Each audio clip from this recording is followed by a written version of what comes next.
Sabe, quem nos coloca no deserto, quem nos leva para passar esse período de provação, é Deus, não é o diabo não. Você quer entender melhor sobre isso e o porquê que Deus faz isso conosco? Fica comigo até o final desse vídeo, eu vou contar para você. Enquanto isso, aproveita, dá um like aqui no vídeo, se inscreve no canal, aciona o sininho para que você possa receber as atualizações do YouTube, ok? Graça e paz. Meu nome é Wagner Poubel, eu sou pastor e seja bem-vindo ao Projeto Discípulos. A gente está numa série muito importante devocional chamada Vitória no Deserto. E a ideia é você aprender o que significa os períodos de deserto, de sequidão na nossa vida e como a gente pode se fortalecer nesse período. Hoje é o quarto dia e a gente quer conversar um pouco com você sobre o fato do deserto ser um tempo de fortalecimento. Para isso, vamos ler o que nos diz Tiago, capítulo 1, verso 2 a 4. Diz assim: meus irmãos, considerem por motivo de grande alegria o fato de passarem por diversas provações, pois vocês sabem que a prova da sua fé produz perseverança, e a perseverança deve ter ação completa, a fim de que vocês sejam maduros e íntegros, sem lhes faltar coisa alguma. Difícil, não é? Esse negócio de sentir alegria durante um período de provação, um período de dificuldade, como assim? É uma coisa muito complicada. Mas isso é o que Tiago nos fala na palavra de Deus, que deserto é um período de provação, é um período sim de dificuldade. Olha só o que Tiago coloca para a gente, ele diz que essa prova que Deus faz conosco, ela produz perseverança com um motivo. Essa perseverança tem ação completa a fim de que vocês sejam maduros e íntegros, sem lhes faltar coisa alguma. E se levarmos em consideração que até mesmo o próprio Jesus passou por isso, para nos dar o exemplo de que sim, todos nós, absolutamente todos nós, já passamos por momentos de deserto na vida, e muitas vezes é mais de uma vez, conforme Deus decide nos fortificar para aquilo que Ele tem preparado para nós. Então o deserto faz parte de tudo isso. Mas como que eu posso passar por isso? Ao longo desses dias, dessa devocional, é o que eu pretendo conversar com vocês. A gente vai aprender juntos, através da palavra de Deus, como passar por isso. Hoje eu quero trazer para vocês um exemplo dos próprios israelitas. Com a história deles a gente aprende muito sobre o deserto. Deuteronômio capítulo 8, verso 2 diz assim: lembre-se de como o Senhor, o seu Deus, os conduziu por todo o caminho do deserto, durante esses 40 anos, para humilhá-los e pô-los à prova, a fim de conhecer suas intenções, se iriam obedecer aos mandamentos ou não. Com esse texto a gente já começa a entender algumas coisas. O povo de Israel passou 40 anos no deserto, foi provado, morreram muitos deles e tal. Quem permaneceu foi porque foi fiel ao Senhor. Mas o texto nos informa que quem levou ele para o deserto foi Deus. Sim, é o próprio Deus que nos prova. Tem gente que acha que o deserto é algo do diabo. Não, não é do diabo. Mesmo Jesus, quando estava no deserto e foi tentado pelo diabo, quem o levou foi o Espírito Santo, nos diz Lucas, capítulo 4, verso 1 e 2. Não foi o diabo não tem poder para isso. Tudo faz parte do plano de Deus. E quando a gente compreende isso, nos ajuda então a atravessar o deserto, porque estamos ali porque Deus quer nos ensinar alguma coisa. Agora, os israelitas foram levados ao deserto depois de um período de grandes milagres de Deus, assim como Jesus estava cheio do Espírito Santo. Muitas vezes nós vamos para o deserto depois de grandes milagres. No caso dos israelitas, se você lembrar bem, eles eram escravos no Egito. E aí Deus enviou 10 pragas, mostrou seu grande poder e Faraó os libertou. Depois Faraó resolveu persegui-los, então tinha um grande exército atrás deles. Deus colocou uma coluna de fogo para protegê-los. Abriu o mar vermelho, eles passaram a seco, vendo as paredes de água, uma do lado do outro, e passaram ao outro lado, depois viram o mar se fechar e levar o exército de Faraó. Enfim, eles tinham todos os motivos para agradecer a Deus. Vocês acham que eles fizeram isso? Sim, fizeram. Eles louvaram, eles se manifestaram, mas não demorou muito. Quando chegou um pouco de fome, quando teve algumas dificuldades, quando passaram algum período difícil, eles começaram a reclamar.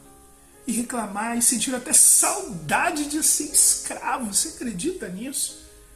E aí a Bíblia diz que Deus os levou ao deserto e os manteve no deserto para prová-los, para prepará-los, para que eles pudessem aprender. Então, por exemplo, Deuteronômio 8:3 diz assim: assim, ele os humilhou e os deixou passar fome, mas depois os sustentou com o maná, que nem vocês nem seus antepassados conheciam, para mostrar-lhes que nem só de pão viverá o homem, mas de toda a palavra que procede da boca de Deus. Deus então os levou e os humilhou, fez eles aprenderem quem Ele é. Mas como assim passou fome? Como assim os humilhou? O texto está dizendo-se para a gente. Eles ganharam maná dos céus, o texto mesmo diz, ganharam maná. Maná era a comida dos anjos, né? Veio do céu, os próprios anjos trouxeram para eles. Eles estavam bem, eles estavam tranquilos. Para vocês terem uma ideia como o maná era algo especial, quando Elias comeu o maná, por exemplo, ele comeu 2 bolos de maná e andou por 40 dias e 40 noites, sustentado por aquele alimento. Então, apesar disso, não deu certo, alguma coisa aconteceu. E o maná, quando vinha para o povo de Israel, não vinha pouquinho não. Deus dava o maná para que todos pudessem comer. E como eles passaram fome? Por que eles ainda reclamavam? A gente encontra isso na própria Bíblia. Números, capítulo 11, a gente encontra o seguinte: um bando de estrangeiros que havia no meio deles encheu-se de gula e até os próprios israelitas tornaram a queixar-se e diziam: ah, se tivéssemos carne para comer, nós nos lembramos dos peixes que comíamos de graça no Egito, e também dos pepinos, das melancias, dos alhos porosos, das cebolas e dos alhos. Mas agora perdemos o apetite. Nunca vemos nada a não ser este maná. Como assim, gente? Eles recebiam dos céus, eram sustentados, não precisavam plantar, não precisavam fazer nada. Mas eles reclamavam, eles começaram a lembrar do Egito, onde eles eram escravos. Eles preferiam voltar a ser escravos, porque eles falam: ah, mas eu comia de graça. Escravo come de graça? Desde quando? Nós fazemos igualzinho. Somos sustentados, recebemos coisas, nós ficamos reclamando. Deixa eu colocar isso em outros termos que pode te ajudar. Eu, por exemplo, devido a um problema de saúde e infelizmente a médicos não terem diagnosticado quanto deveriam, ao longo da minha vida eu tive pressão alta e isso causou uma insuficiência renal. É uma doença que não tem cura, então eu tive que mudar a minha alimentação. Depois que eu passei por uma das vezes na UTI, como já contei um pouco para vocês em outro vídeo, eu tive que mudar a alimentação. Hoje eu tenho que ter uma alimentação controlada. De vez em quando eu dou uma escapadinha. Mas você tem que ter uma alimentação toda controlada. Essa alimentação controlada às vezes é chato. Às vezes eu tenho vontade de comer um bife maravilhoso, um hambúrguer, não sei o que. Eu tenho vontade de ir para um churrasco. E eu não posso. E eu tive que aprender a conviver com as pessoas. Ir para os churrascos, ir para as coisas e não poder comer aquilo que está proibido para mim. Eu poderia ficar reclamando. Eu poderia ficar fazendo um monte de coisa. E é isso exatamente que os israelitas fizeram. Apesar de ter a necessidade suprida por Deus, eles estavam reclamando porque eles não tinham o desejo. Aquilo que eles desejavam estava faltando. Não a necessidade. Todos eles tinham que comer todos os dias. Mas era sempre a mesma coisa. Eu não quero mais isso, eu não gosto mais disso, esse Deus é muito ruim. E papapá. Deus supriu a necessidade. Mas Deus não supriu os luxos. E os israelitas queriam os luxos. Eles queriam os seus desejos, suas vontades, como meninos mimados. Eles estavam reclamando e reclamando e reclamando e reclamando. Mesmo depois de ter visto o poder de Deus, mesmo tendo a promessa de Deus que eles teriam uma terra que emana leite e mel, eles só reclamavam, reclamavam e reclamavam. O que aconteceu? Bom, vou contar para vocês. Na Bíblia, Salmo diz para a gente assim: os homens comeram o pão dos anjos e enviou-lhes comida à vontade. Enviou dos céus o vento oriental e pelo seu poder fez avançar o vento sul. Fez chover carne sobre eles como pó, bando de aves como a areia da praia. Levou-os a cair dentro do acampamento, ao redor das suas tendas, e eles comeram à vontade. E assim ele satisfez o desejo deles. Mas, antes de saciarem o apetite, quando ainda tinham a comida na boca, acendeu-lhes a ira de Deus e feriu de morte os mais fortes dentre eles, matando os jovens de Israel, Salmo 78, de 25 a 31. Entendeu? Eles receberam o que pediram. Eles ganharam aquilo que queriam, satisfizeram suas vontades e com isso acenderam a ira de Deus. Talvez você pense, pastor, então é pecado eu pedir alguma coisa a Deus? Não, não. O pecado não era pedir. O pecado era a insatisfação do coração. O pecado era a ingratidão do coração. O pecado era a cobiça do coração. Eles comeram de se fartar e comeram além do que deveriam. Eles não tinham nem mais controle, porque estavam totalmente entregues a seus desejos da carne.